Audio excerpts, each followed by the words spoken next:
கேள்வி பதில் பகுதி 23இல் கேட்கப்பட்ட கேள்விகளுக்கான பதில்கள்.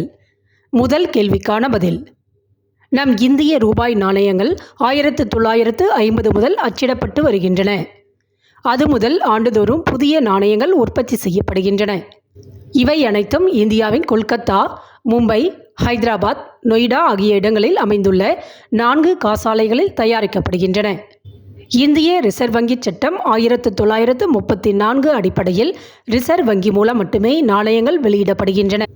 இந்திய பாதுகாப்பு அச்சகம் மற்றும் நாணய உற்பத்தி கழகம் 4 அச்சகங்களை கொண்டுள்ளது.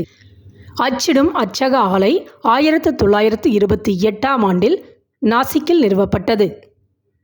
அதேபோல் நாணயங்களில் உள்ள குறியீட்டிற்கும் சிறப்புகள் உள்ளன. வெறும் புள்ளி மாதிரியான வடிவமைப்பு இருந்தால் அது நொய்டாவில் அச்சிடப்பட்டுள்ளது என்பதை அறிந்து கொள்ளலாம்.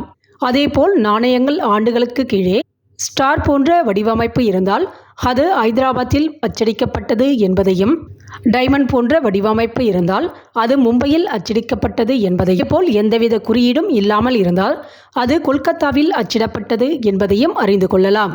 அடுத்து இரண்டாம் கேள்விக்கான பதில்: நுண்ணறிவு எண் என்பது மனித நுண்ணறிவை மதிப்பிடுவதற்காக உருவாக்கப்பட்ட சீர்படுத்தப்பட்ட தீர்வுகளின் தொகுப்பிலிருந்து பெறப்பட்ட மொத்த மதிப்பாகும்.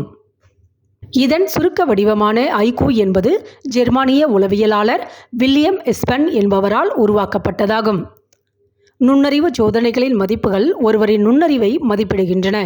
அடுத்து மூன்றாம் கேள்விக்கான பதில்: எலாஸ்டிக் என்பது நெகிழ்வுத்தன்மை கொண்ட மீள்திறன் கொண்ட பொருளை குறிப்பதாகும். பிளாஸ்டிக் மாசுபாடு சுற்றுச்சூழலை மட்டுமின்றி நமது ஆரோக்கியத்தையும் எதிர்கால சந்ததியினரின் நலனையும் பாதிப்பை ஏற்படுத்துவதாகும். நெகிழி அல்லது பிளாஸ்டிக் என்பது ஒரு பொருள் ஏதாவது ஒரு நிலையில் இளகிய நிலையில் இருந்து பின்னர் இறுகி திட நிலையை அடைவதை குறிக்கும் சொல்லாகும். வார்க்கத்தக்க ஒரு பொருள் எனும் பொருள் தரும் பிளாஸ்டிகோஸ் என்ற கிரேக்க சொல்லிலிருந்து பிளாஸ்டிக் என்ற சொல் உருவானது. இனி இன்றைய பகுதிக்கான கேள்விகள். கேள்வி எண் 1: கால்குலேட்டரை கண்டுபிடித்தவர் யார்? நாம் இன்று நொடி பொழுதில் கணக்குகளுக்கு விடை காணும் கால்குலேட்டரை கண்டுபிடித்தவர் யார்? கேள்வி எண் 2: காகம் எந்த நாட்டின் தேசிய பறவையாக உள்ளது?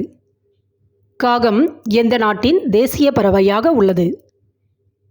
கேள்வி எண் 3: உலகில் மொத்தம் எத்தனை வானிலை ஆராய்ச்சி மையங்கள் உள்ளன?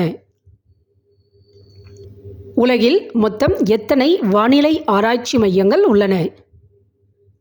இதற்கான பதில் தெரிந்தவர்கள் கமெண்ட்ஸில் குறிப்பிடலாம். இதற்கான பதில்கள் கேள்வி பதில் பகுதி 25இல் கொடுக்கப்படும்.